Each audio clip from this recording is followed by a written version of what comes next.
The call came while I was burning intel, papers curling into black ash, words vanishing into smoke. My hands were steady, my mind cold, until the phone cut through the silence. A voice I recognized, but not like this. My son's teacher. Broken, shaking. He drank it. They forced him. The mayor's nephew. He made your boy swallow bleach. He's barely alive. Her words were knives, sinking deep, twisting with each pause. I couldn't breathe. I couldn't think.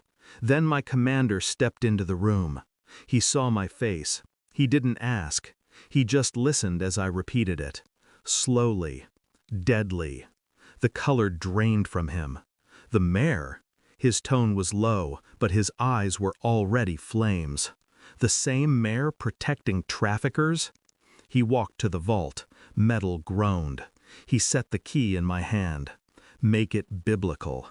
I didn't argue. I didn't blink. I packed. Not for war. For justice. For bloodline-level justice. Hospitals smell of bleach. Fitting. My son lay pale, lips cracked, tubes in his veins. His chest rose shallow, like each breath begged permission. He didn't look at me when I touched his hand. Maybe he couldn't. Maybe he was already halfway gone. But she was there, my wife, eyes red, mascara streaked, pretending she hadn't known, pretending she hadn't heard, pretending this wasn't her fault. Because I had seen the message on her phone weeks ago. The mayor's number, saved under another name. Late-night exchanges, cryptic words. I'd dismissed it, told myself it was harmless, that my mind was paranoid, conditioned by years of intelligence work. That betrayal was a disease of my profession, not my home. But seeing her now, hovering too close, voice breaking only when others listened, I felt the fracture inside me deepen. The bleach wasn't an accident. My son wasn't collateral. He was a warning. And warnings always start with whispers at home. I didn't storm. I didn't scream. That's what men without patience do. Instead, I moved with silence, with precision. Her phone, unlocked while she showered. Messages deleted, but never truly gone. I pulled fragments, screenshots, dates. The mayor's nephew mentioned. My wife laughing. Don't worry, he's harmless. He'll do as told. My blood ran cold. She had placed my boy in their orbit. I checked bank accounts, transfers, small at first, then larger. A second phone in her purse, calls at night when she thought I was asleep. Every piece fit together like a noose tightening. And still, I stayed calm, smiling when needed, visiting my son daily, speaking softly to the doctors, shaking hands with nurses. But each night, I built a file. Not on the mayor, not on his nephew, on her. Because corruption outside doesn't kill you. Betrayal inside does. The truth came in ink. Bank records, pulled through contacts who owed me favors. Call logs, traced and printed. Photos, time-stamped, undeniable.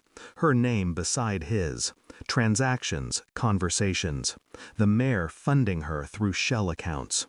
I laid it all out on the kitchen table one night.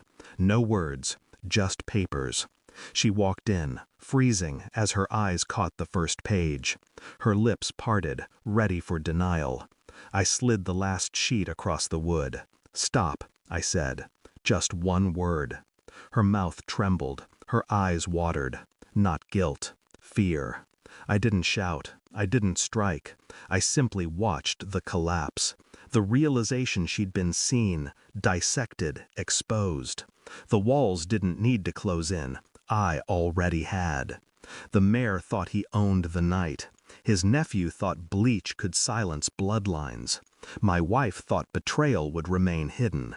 They all forgot who I was before the accountant mask. I made one call. My old crew still kept Dock 47 stocked. Barrels, acid, history. She thought she was meeting the mayor's handler there. Her phone told her so. My hands made sure of it. When she arrived, I didn't speak. I only pointed. The barrels were open. The stench heavy. Her knees buckled. She begged. I didn't touch her, didn't raise my voice. You were supposed to protect him, I whispered. Her sobs echoed against steel drums as the crew closed in. I walked out before the lid sealed. Back at the hospital, my son stirred. His eyes fluttered, alive, fragile but alive. I held his hand, my grip firm, grounding. No one else sat beside us. No lies, no whispers. The mayor's bloodline would pay its own debt in time.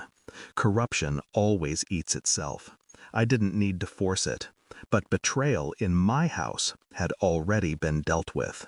I kissed my boy's forehead and whispered, "You're safe now." Inside, I knew safety was a myth, but clarity wasn't, and clarity is colder than revenge.